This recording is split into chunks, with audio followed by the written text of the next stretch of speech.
My name is Chloe, and in a few weeks, I'll be turning 26.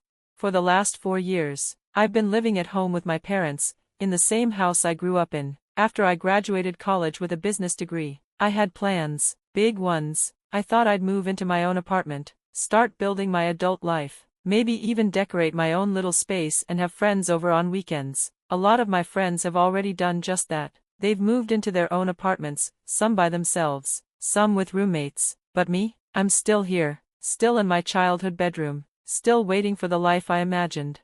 It wasn't supposed to be this way. Back then, I even found the perfect apartment near my job at a marketing firm downtown. I was excited and ready to sign a lease. I remember sitting at Sunday dinner with my parents, happy to share the news. "Dad, Mom," I said with a smile, "I found a great apartment, it's closer to work, and I really think it's the right time to move out." But their faces changed. My mom froze with her fork halfway to her mouth. My dad stopped chewing and looked at her, then at me. There was something heavy in the air, something I couldn't quite name. "Honey," my mom said softly, "we need to talk." That's when everything changed. They told me my dad had hurt his back at work. He was in construction for over 20 years. Now he was on workers' comp, earning only half his salary. The bills were piling up, and they were falling behind on the mortgage. "We hate asking this," Dad said quietly, "but would you be willing to stay just 1 more year, help out until I'm back to work full-time?" Of course, I said yes. What else could I say? They were my parents, they'd always taken care of me. 1 year didn't sound so bad. At first, I just pitched in with groceries, then utilities. By the 2nd year, I was paying all the utility bills. By the end of the 3rd year, I was covering the mortgage. Somehow, that, just 1 year, turned into 4, and I was the one funding almost everything: the bills, groceries, insurance, even property taxes. My paycheck became the lifeline of our household. My older sister, Vanessa, stopped by most Saturdays for dinner. She had her own apartment downtown, a job at a law firm, and this way of talking to me like I was some charity case. "Still single, Chloe," she'd say, swirling her wine. "I guess it's hard to meet people when you live with Mom and Dad. Do you bring them back to your twin bed?" She always laughed after these little jabs, and so did my parents. They never defended me. They chuckled along and offered weak excuses.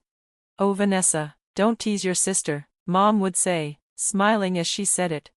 It stung every time. But I kept going. I saved what I could, just a small amount from each paycheck, hidden in a separate bank account my parents didn't know about. Over time, I managed to tuck away almost $8,000. It wasn't much, but it was mine, my safety net, my escape plan. I knew if they found out, they'd find a way to take that, too. Then came my birthday. I didn't want much. I just wanted one nice dinner, something outside the house. I asked if we could go to Riverside Restaurant. I even offered to pay. But Mom shook her head. "It's just not in the budget."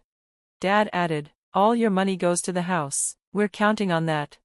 So, we had the party at home. I paid for everything: the food, drinks, decorations. I even cleaned and set everything up myself, on my own birthday. Vanessa arrived early, dressed to impress. She greeted guests like she was the host. She even took the gifts meant for me, placing them on the table with a smile like she'd done something helpful. I kept my head down, trying not to let it get to me. Then came the moment that broke me. We were all gathered at the table when Dad stood up with his glass. "To Chloe," he said, "we're proud of how she helps out with some of the expenses." "Some," I nearly choked. "I paid for almost everything." Mom added, "She's been such a help while she figures out her career path." Figures it out? I'd been promoted twice at work. My career was going fine. It was just that every dollar went to them. Then Vanessa stood up. She lifted her glass and smiled that smug smile of hers. "To my little sister, 26 years old and still living at home." She laughed loudly. "Some of us learn to fly, others just sit in the nest forever." The table laughed along, even my parents. Not even a fake protest this time. I felt my throat tighten, but I didn't let the tears fall. I raised my own glass. "Thanks, Vanessa," I said with a steady voice. "Really warms the heart." The party dragged on. Vanessa soaked up the attention. I kept filling drinks and clearing plates. By the time the guests left, I was exhausted. I started cleaning while my parents headed to bed. Just do the fridge, Mom mumbled. Leave the rest for tomorrow. Happy birthday to me. As I was tidying up, I noticed Mom's phone left on the coffee table. A message popped up from Vanessa. Hey Mom, how much are you sending this month? My stomach twisted. I shouldn't have looked. I know I shouldn't have, but something inside me, something tired and fed up, snapped. I scrolled through their messages, weeks and weeks of conversations. Thanks for the money. The new furniture looks amazing. Chloe paid for the car repairs, so Dad can send an extra $500 this month. Your birthday speech was hilarious. Poor clueless Chloe. Every word was like a punch to the gut. They weren't broke. They were using me, and giving my money to Vanessa, laughing about me behind my back, calling me clueless. I sat there, the phone shaking in my hands, my whole world crashing around me. And that's when I realized something had to change. I couldn't keep living like this, trapped in a home where I was nothing but a wallet, mocked, used, lied to. That night, as the clock struck midnight and my birthday came to an end, I made a quiet promise to myself. This would be the last birthday I ever spent in that house. The breakaway. I stood in the middle of my old bedroom, looking around at the posters on the walls, the worn dresser, and the bed I'd slept in since high school. A lump sat in my throat, but I wasn't sad. I was just tired of pretending everything was okay, tired of feeling used. I should have seen it coming, I said, more to myself than to Melissa, who was already picking up boxes. They treat you like a bank account, Chloe, she replied gently, not a daughter. Let's just get your stuff and go. We carried box after box out to our cars, mine and her SUV. I thought I'd feel emotional leaving the house I grew up in, but all I felt was relief. I left my key on the kitchen counter and walked out without saying goodbye or looking back.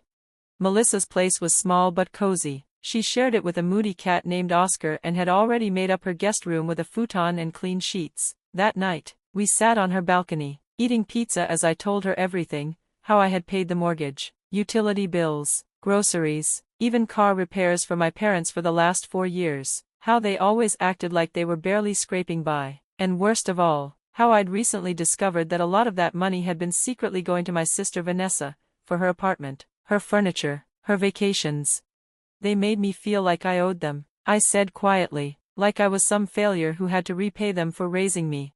What's your next step? Melissa asked. I've got around $8,000 saved, not much, but enough for a new place. I want to finally live on my own. And your family? She asked softly. I looked out at the city lights, unsure. I don't know. Later that night, around 7 p.m., my phone wouldn't stop buzzing. My parents had apparently come home to an empty room and missing boxes. Mom, Chloe, where are you? Your car is gone. Dad, call us now. We're worried. Mom, some of your things are missing. What's going on? Dad, this isn't funny, Chloe. I sent one text back. I know everything. I've moved out. Please don't contact me again. It was like breaking a dam. Text after text poured in. Mom, what do you mean? Come home. Dad, we need to talk. Mom, you're being selfish, after everything we've done for you. I turned off my phone and crawled into bed. I felt completely drained, but strangely, also peaceful. The next morning, I turned my phone back on. Dozens of missed calls, voicemails, and texts were waiting. Some were from my parents, but others were from Vanessa. Vanessa, wow, Chloe, way to break Mom's heart with your childish stunt. Grow up, you don't know what they've sacrificed for you. I blocked them all. That day at work, I threw myself into a marketing campaign. I needed something to focus on, anything to keep from drowning in the guilt they were trying to shove onto me. Afterward, I met with a realtor. We looked at 3 places. The first one was too far from my job. The second smelled like mold and had weird plumbing. But the third, a tiny, sunny 1-bedroom apartment near my office, felt perfect, quiet, peaceful, mine. The next few days were a whirlwind of paperwork, setting up utilities, and grabbing second-hand furniture from thrift stores. By the weekend, I had the keys in my hand. Melissa helped me move in. I'm proud of you, she said, handing me a spatula from a kitchen box. This place is adorable. It was small, some of the furniture wobbled, but everything in it was mine, and for the first time in years, I didn't feel like a burden or a walking wallet. A few days later, As I was arranging books on a shelf, my phone rang. It was Aunt Linda. I hesitated, then answered, "Hi, Aunt Linda. Your mother asked me to call," she said. "She's very upset." "I'm sure she is," I said calmly. "Whatever disagreement you're having, honey, just talk to them, they love you." "Did they tell you why I left?" I asked. "They said you had a misunderstanding, that you stormed out and won't answer their calls." I took a deep breath. It wasn't a misunderstanding. I found out they'd been using the money I gave them for bills, to support Vanessa instead. She got furniture, vacations, even help with rent, while I was skipping nights out, wearing worn-out shoes, and staying in that house because they said they needed me. There was a long pause. "Oh, Chloe," her voice trembled, "I didn't know. They always made it sound like they were supporting you. That's what they wanted everyone to think." She started crying. I even laughed at Vanessa's birthday toast. "I'm so sorry." "It's okay," I said softly, "you didn't know." When I hung up, I felt a strange mix of sadness and relief. At least someone in the family finally saw the truth. A week later, I was at work when the receptionist called. "Chloe, your family is in the lobby." I froze. I took a deep breath, fixed my hair, and walked down. There they were, Mom tearful, Dad frowning, Vanessa rolling her eyes. Co-workers were already watching. "There's a cafe across the street," I told them calmly. "I'll meet you there in 5 minutes." They agreed. I told my boss I'd be right back and crossed the street. They were waiting. I sat down, back straight. "You've got 15 minutes, I said firmly. "I need to get back to work." 15 minutes, Mom gasped, "after vanishing for over a week?" "I didn't vanish, I moved out, and I think I handled it pretty politely, considering the betrayal." "We don't know what you think you saw," Mom said weakly. "I read your messages with Vanessa. You gave her my money, then laughed at me behind my back."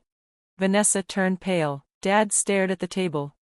"Those were private conversations," Mom whispered. "So was my bank account." "We were just trying to help Vanessa," Dad said. "And not me? I gave up everything to support you, while she got to live it up." Vanessa finally snapped. "We're family, we help each other." "Really? Because I don't remember you ever helping me, especially not on my birthday, when you called me a loser in front of everyone." "It was a joke." "A joke you all laughed at," I said, while knowing I was living at home just so I could pay your bills. Dad leaned in. "We're sorry, but we need your help. The mortgage is due and we're short." And there it was, the real reason they came. "You don't miss me," I said, "you miss my money." Guilty silence. "We're your parents," Mom tried. "And I paid you back, with 4 years of my life and thousands of dollars. That's enough." "So what now?" Vanessa said bitterly. "You're cutting us off?" "I'm taking a break. I need time and space." "But the bills," Dad started, "are not my problem anymore." Vanessa glared. "I have bills too, you know." "Then pay them, like the rest of us." I stood up. "My time's up. I have work to do." "Please," Mom said, grabbing my hand. "We're family." I pulled away. "Real family doesn't use each other. I need boundaries. I expect you to respect that." And I walked out, finally free.